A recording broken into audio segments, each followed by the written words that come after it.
Malaysia is committed in pursuing sustainable green growth. In the 11th Malaysia Plan, numerous key measures have been undertaken, such as conserving natural resources, strengthening resilience against climate change and natural disasters, as well as adopting the Sustainable Consumption and Production (SCP) practices. These initiatives are adapted from the United Nations Sustainable Development Goal (SDG) action plans. In 2013, the federal government took the lead by introducing the Government Green Procurement or GGP. GGP refers to the acquisition of the environmentally friendly products and services in the public sector to spur demand for green industries. GGP is expected to be extended to all state governments and local authorities. Reports from a recent study showed that cities of the world are collectively responsible for 75% of global energy consumption and almost 60% of the world's greenhouse gases. Particularly in Malaysia, city lighting is one of the major components that contributes to high energy consumption. Thus, in line with the initiative, government leads by example. The local authorities will spearhead the agenda to reduce Malaysia's carbon footprint. A project called MyRelamp that aims at phasing out conventional street lights and replacing them with eco-friendly lights through GGP adoption was introduced as part of low-carbon city initiatives. At its pilot phase, 4 local authorities were chosen to be involved. MyRelamp is a government green procurement (GGP) project by means of lighting retrofit. It is funded by the German Federal Ministry of Environment, Nature Conservation and Nuclear Safety through GIZ and supported by the Economic Planning Unit under the Malaysian PM's department. It is a pilot project set up to increase the awareness and adoption of GGP to the local authorities, and MGTC is the implementing agency. The Advanced SCP project is supported by GIZ, the German federal enterprise that provides services in the field of international cooperation for sustainable development, which include international knowledge transfer and human capacity developments.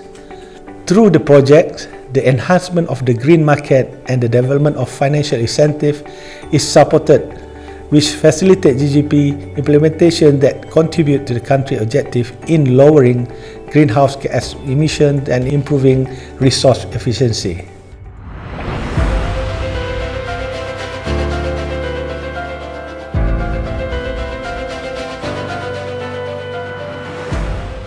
Majlis Bandar Raya Pasir Gudang dengan kerjasama Green Tech Malaysia buat pertama kalinya menerapkan kriteria perolehan hijau kerajaan iaitu GGP secara rasminya dalam tender penukaran lampu jalan.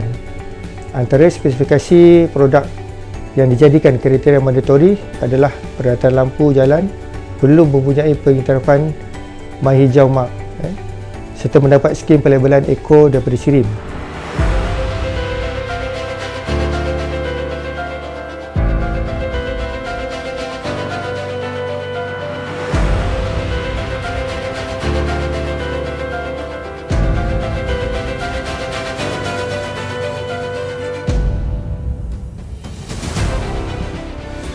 Antara usaha MDHS dalam aspek IGA, di mana dalam aspek IGA ni kita mendapat maklumat tentang bagaimana suatu ukuran penjimatan tenaga itu dapat dilakukan, dan juga daripada MyRelamp juga kita mendapat maklumat tentang MND, iaitu bagaimana kita nak menentukan kesan penjimatan itu dan juga cekapan tenaga itu dapat diukur di tapal.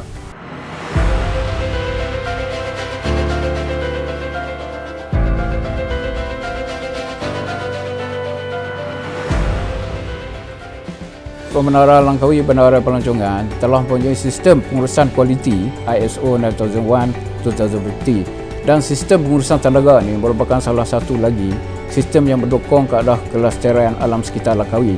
Jadi dengan adanya sistem ini dapat mengukuhkan lagi pembangunan di Pulau Langkawi.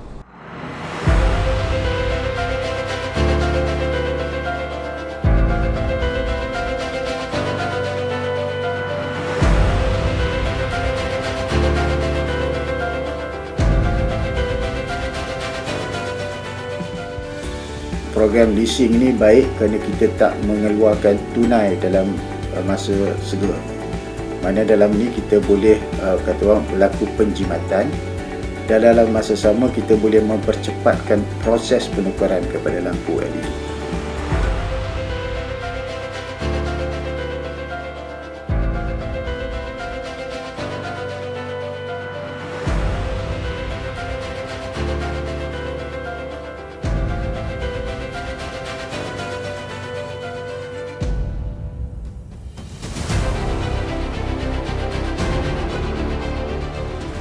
The MyRelamp project, which is a pilot project for the expansion of Green Government Procurement or GGP, implementation at local authorities level has succeeded in getting 4 local authorities to adopt GGP.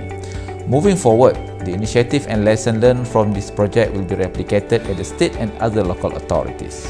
In this regard, Economic Planning Unit hopes that more local authorities will implement GGP following the success of the MyRelamp project. On behalf of the Government of Malaysia, the Economic Planning Unit would like to thank the Federal Ministry of the Environment, Nature Conservation and Building Nuclear Safety of Germany and the GIZ for generously funding the project and share your expertise.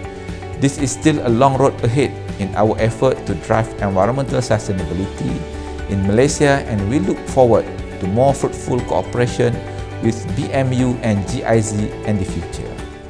Rasa elok lah dan selamat lah rasanya. Kalau dekat Langkawi ni, kalau boleh pasang kat kampung ke, kat pekan ke, rasa elok lah. Harapan saya semoga Majlis Bandaraya Ipoh memperluaskan lagi pemasangan lampu LED ini ke seluruh kawasan Bandaraya Ipoh ni khususnya.